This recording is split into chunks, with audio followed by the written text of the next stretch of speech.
Speaking of intense people, Jason Couch certainly intense. He's low-key right now, still a half a game to go, and one of these players is going to make history.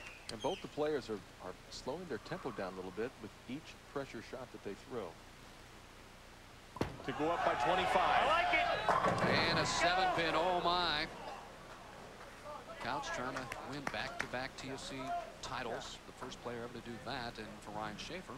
Now the frustration for Couch, watch the 4-pin go around the bottom of the 7. We see a lot of ringing 10s.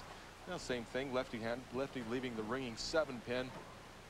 And you saw when Couch was coming back after the 7-pin, much like when he left that 10, he gave himself a little round of applause, and that's just sort of pumped himself up, say, okay, I did my job, threw the best I could, just didn't strike. Hang on. That picks up the spare. And to finish my thought, Shafer, should he win, will join a league group of 5 other players who have won this tournament, first year of eligibility. And there's the scoreboard, Marshall. 15 pins for Jason Couch. That's his lead right now, and that is by no means any kind of a runaway. Couch has made very, very good shots, leaving the solid 10-pin and the solid 7-pin on lane 22. Doing a lot of deep breathing. You can hear him as he's got the microphone.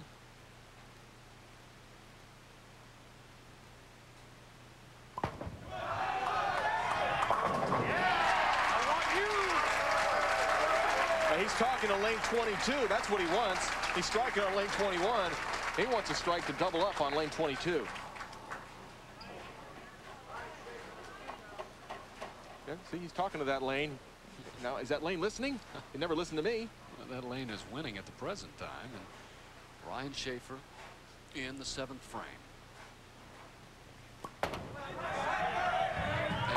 a 10-pin. Solid 10 for Shafer. Made the proper move on the lane, continuing to go further left. Watch that ball as it rolls over the, that's over, wow, over the 6th arrow. That is deep, folks. It's almost playing 21. Hard and straight.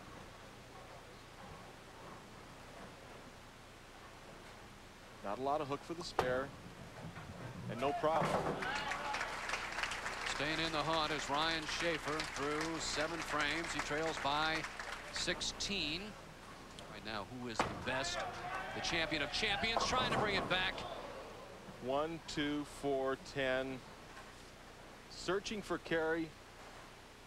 Hitting the pocket, not being able to strike, and now he leaves himself a difficult washout and a must-make situation for Shafer, as he's down by 20 pins, even if he makes this. I think Couch knows that, first of all, we'll wait and see what Shafer does, but should Couch strike in the 8th? He's got to bowl his own game. Can't be worried about what Shafer's doing.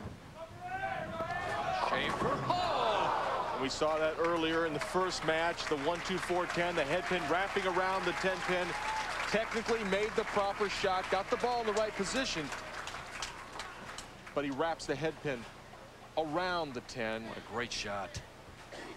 Frustration and almost knowing his fate is sealed.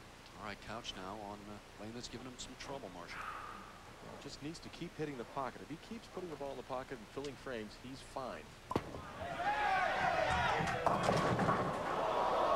He leaves the 3, the 6, and the 7 in a situation where all he needed to do was just make spares. He leaves himself a very difficult split. This ball is going to come in light. There goes the head pin barely. The 7-pin stands, the 3 and the 6 for company. A makeable split. Must get the ball to the right-hand side of the 3-pin and kick it into the 7. If he doesn't make this, he'll be down into the 180s, and Shafer will have new life.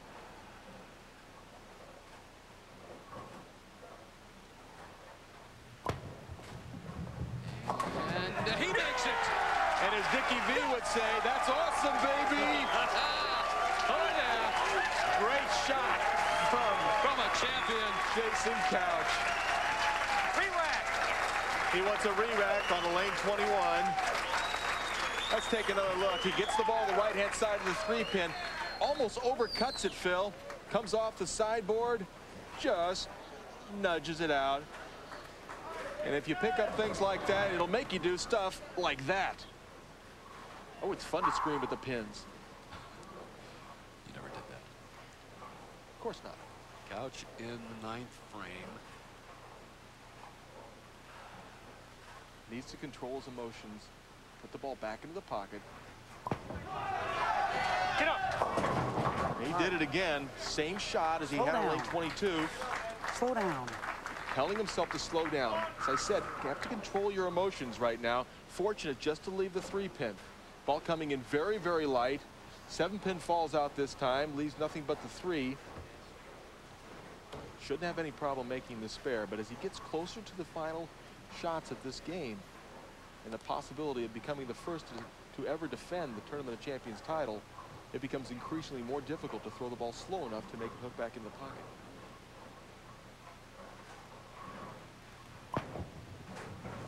And even making single pin spares like that become more and more difficult. All right, Shafer now, should he strike out? 189. Which would force Couch to mark, and Ryan-Shafer up in the 9th frame. Must strike. Leaves the 7-pin. The best for Shafer right now, 1, 7, 9. Couch just needs to stay behind the line. He can start doing a little bit of mini celebrating. Well, it's got to be a great feeling to know you don't need a mark to win the TOC. I wouldn't know, but I can only imagine and be envious. Shafer, boy, what a great year, great performance here. His first time in the Tournament of Champions. The memorable one. Well, and I made Ryan-Shafer the favorite. I said, yeah, I really thought that he would go on and continue to dominate the lanes like he did in the previous game, but it looks as if it's going to be no more than one win for any one player during the 4 matches. Well, this man, he knows right now that all he has to do is just stay behind the line, and the emotions are starting to well up. He was close to tears last night when he struck in the 10th frame to dislodge Norm Duke out of the lead position, and now with the opportunity for 2 in a row, you know he's going to be very, very emotional.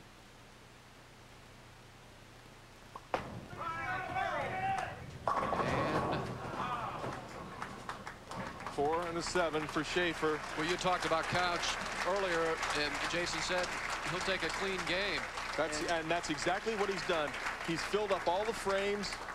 That 8th frame, a key one. Ryan-Shafer with a couple of opens, and it's so easy to shoot 160 or 170 on these lanes this week.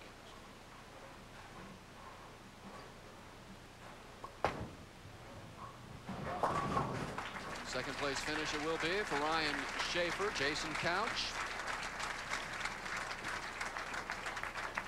What a moment for Jason Couch. He's the winner.